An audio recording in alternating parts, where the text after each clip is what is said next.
Hoje nós vamos meditar no Evangelho de Marcos, capítulo 12, parábola dos vinicultores maus, do versículo 1 até o 12. E começou a falar-lhes por parábolas. Um homem plantou uma vinha e cercou-a de um valado e fundou nela um lagar. E edificou uma torre e arrendou-a a uns lavradores e partiu para fora da terra. E chegado o tempo, mandou um servo aos lavradores para que recebesse dos lavradores do fruto da vinha. Mas estes, apoderando-se dele, o feriram e o mandaram embora vazio. E tornou a enviar-lhes outro servo. E eles, apedrejando-o, o feriram na cabeça e o mandaram embora tendo-o afrontado. E tornou a enviar-lhes outro, e a este mataram. E a outros muitos, dos quais a uns feriram e a outros mataram. Tendo ele, pois, ainda um seu filho amado, enviou também a estes por derradeiro, dizendo: ao menos terão respeito ao meu filho. Mas aqueles lavradores disseram entre si: este é o herdeiro, vamos, matemo-lo, e a herança será nossa. E pegando dele, o mataram e o lançaram fora da vinha. Que fará, pois, o senhor da vinha? Virá e destruirá os lavradores e dará a vinha a outros. Ainda não lestes esta escritura? A pedra que os edificadores rejeitaram, esta foi posta por cabeça de esquina. Isto foi feito pelo Senhor, e é coisa maravilhosa aos nossos olhos. E buscavam prendê-lo, mas temiam a multidão, porque entendiam que contra eles dizia esta parábola. E deixando-o, foram-se. Então, acabamos de ler os 12 primeiros versículos a respeito da parábola dos vinicultores maus. Jesus, ele é tremendo e ele nos ensina no detalhe. Do versículo 13 até o 17, adorar a Deus e honrar o Estado. E enviaram-lhe alguns dos fariseus e dos herodianos para que o apanhasse em alguma palavra.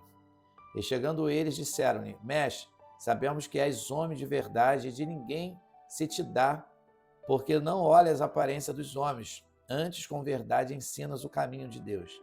É lícito dar o tributo a César ou não? Daremos ou não daremos? Então ele, conhecendo a sua hipocrisia, disse-lhes: por que me tentais? Trazei-me uma moeda para que a veja. E eles lhe a trouxeram. E disse-lhes: de quem é esta imagem e inscrição? E eles lhe disseram: de César.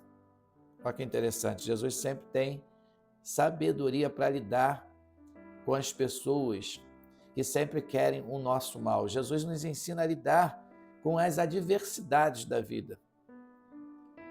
Versículo 17. E Jesus respondendo disse-lhes: dai, pois, a César o que é de César e a Deus o que é de Deus. E maravilharam-se dele. Então Jesus estava dando aí uma lição da honra a Deus e da honra do Estado. Aquilo que é de Deus, é aquilo que pertence aos tributos, o governo é do governo. Então a gente precisa cumprir com cada princípio de Deus na nossa vida. Do versículo 18 até o 27, a ressurreição de todos os mortos. Então nós vamos ler sobre esse tema. Então, os saduceus que dizem que não há ressurreição, aproximaram-se dele e perguntaram-lhe, dizendo: mestre, Moisés nos escreveu que se morresse o irmão de alguém e deixasse a mulher e não deixasse filho, seu irmão tomasse a mulher dele e suscitasse descendência a seu irmão.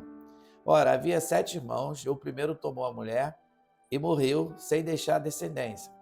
E o segundo também a tomou e morreu, e nem este deixou descendência. E o terceiro da mesma maneira. E tomaram-na os 7, sem contudo terem deixado descendência. Finalmente, depois de todos, morreu também a mulher. Na ressurreição, pois quando ressuscitarem, de qual destes será a mulher? Porque os 7 a tiveram por mulher. Olha que pergunta, tá? Que esses homens estão fazendo para Jesus. Jesus, ele é tremendo, ele sempre tem uma resposta certa na hora certa. E Jesus respondendo disse-lhes: porventura não errais vós em razão de não saberdes as Escrituras nem o poder de Deus? Porquanto, quando ressuscitarem dentre os mortos, nem casarão, nem se darão em casamento, mas serão como os anjos que estão nos céus.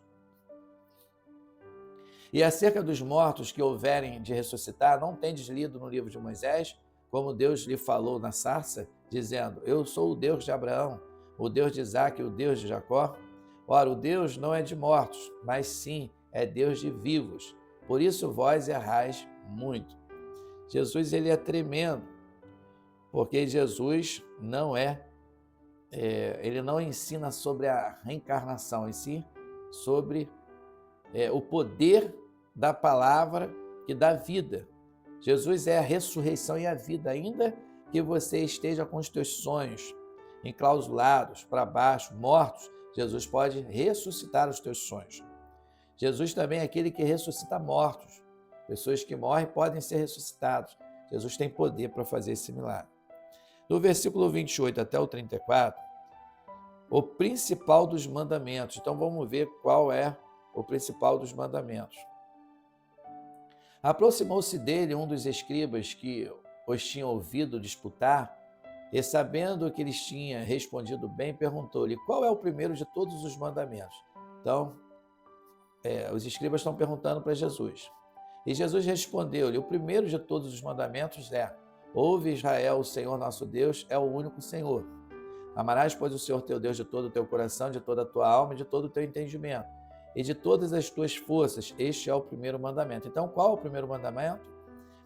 Amar a Deus acima de todos e acima de todas, de todas as pessoas, de todas as coisas. Deus tem que ser o primeiro sempre. E o segundo semelhante a este é: amarás o teu próximo como a ti mesmo. Não há outro mandamento maior do que estes.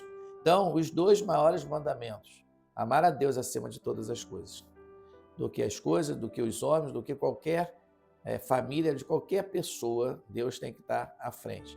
E o teu próximo, que é o segundo mandamento, como a ti mesmo. Então, isso vale a pena a gente aprender isso.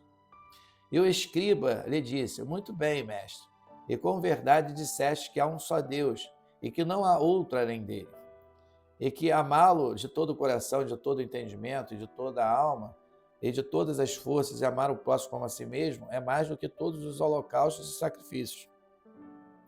E Jesus, vendo que havia respondido sabiamente, disse-lhe: não estás longe do reino de Deus?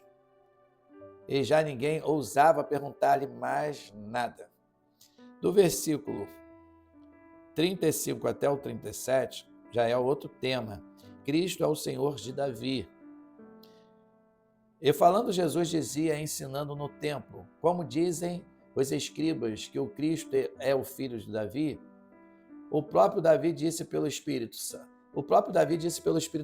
O Senhor disse ao meu Senhor: assenta-te à minha direita, até que eu ponha os teus inimigos por escabelo dos teus pés. Pois se Davi mesmo lhe chama Senhor, como é logo seu filho? E a grande multidão o ouvia de boa vontade. Então a gente acabou de ver aqui que Cristo é o Senhor de Davi. Cristo é o Senhor de todos nós. Ele tem todo o poder sobre a vida e a morte. Ele manda em tudo, ele manda em todos. Do 38 ao 40, Jesus condena os escribas. E ensinando-os, dizia-lhes: guardai-vos dos escribas, que gostam de andar com vestes compridas, e das saudações nas praças, e das primeiras cadeiras nas sinagogas e dos primeiros assentos nas ceias, que devoram as casas das viúvas, e isso com pretexto de largas orações. Estes receberão mais grave condenação. Então são puros religiosos. São religiosos, mas não têm nada de Deus. São pessoas capciosas, maldosas. Mas Jesus é aquele que é puro. E ele tem poder para condenar aquilo que está errado. Do 41 até o último versículo, que é o 44, do Evangelho de Marcos, capítulo 12, vai falar agora da valiosa oferta da viúva pobre. E estando Jesus assentado defronte da arca do tesouro, observava a maneira como a multidão lançava o dinheiro na arca do tesouro. E muitos ricos deitavam muito. Vindo, porém, uma pobre viúva, deitou 2 pequenas moedas, que valiam meio centavo. E chamando os seus discípulos, disse-lhes: Em verdade vos digo que esta pobre viúva deitou mais do que todos os que deitaram na arca do tesouro. Porque todos ali deitaram do que lhes sobejava, mas esta, da sua pobreza, deitou tudo o que tinha, todo o seu sustento. Jesus, ele percebeu que a viúva, ela colocou tudo que ela podia colocar no altar do Senhor. Ela deu o melhor, ela ofereceu tudo que tinha. Por isso que Jesus, ele não está preocupado com o volume, com a quantidade daquilo que você está oferecendo para ele. Sim, qual é a intenção do seu coração, qual é a intenção do meu coração.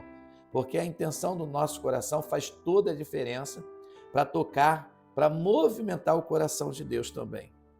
Eu tenho certeza que cada capítulo que meditamos, que lemos, colocando a prática da leitura da palavra do Senhor, isso mexe com a nossa alma, com o nosso espírito. Esse foi o nosso momento com a palavra. Que Deus te abençoe rica e abundantemente.